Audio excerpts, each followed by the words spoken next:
મિત્રો, ઘણીવાર જીવનમાં યુદ્ધ જીતવા માટે શકુની જેવી આંખ હોવી એ જરૂરી છે.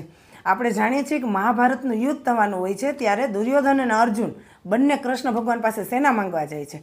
કૃષ્ણ ભગવાને બે ભાગ પાડેલા હોય છે કે એક બાજુ હું છું ને એક બાજુ મારી બધી સેના છે. ત્યારે દુર્યોધન બધી સેના માગી લે છે અને અર્જુન પક્ષે માત્ર કૃષ્ણ રહે છે. અને દુર્યોધન તો ખુશ થઈને એના મામા પાસે જાય છે અને મામાને કહે છે કે મામા, મેં તો અર્જુનને માત દઈ દીધી, એનો પ્યારો કૃષ્ણ છે એની પાસે રહેવા દીધો અને હું તો બધી સેના લઈ આવ્યો.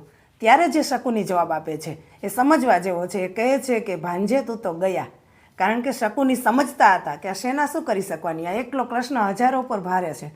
એટલે કેલ્ક્યુલેશન કૃષ્ણનું રાખો, બહારી પરિસ્થિતિનું મોટી મોટી વસ્તુઓનું નહીં, પણ એકલા કૃષ્ણનું રાખો. આવો એક કૃષ્ણ તમારી સાથે જીવનમાં હશે ને તો ગમે એવું મહાભારત હશે ને તો જીતી જશો. એટલે શકુની જેવી આંખ હશે ને તો તમે આવા કૃષ્ણને ઓળખી શકશો.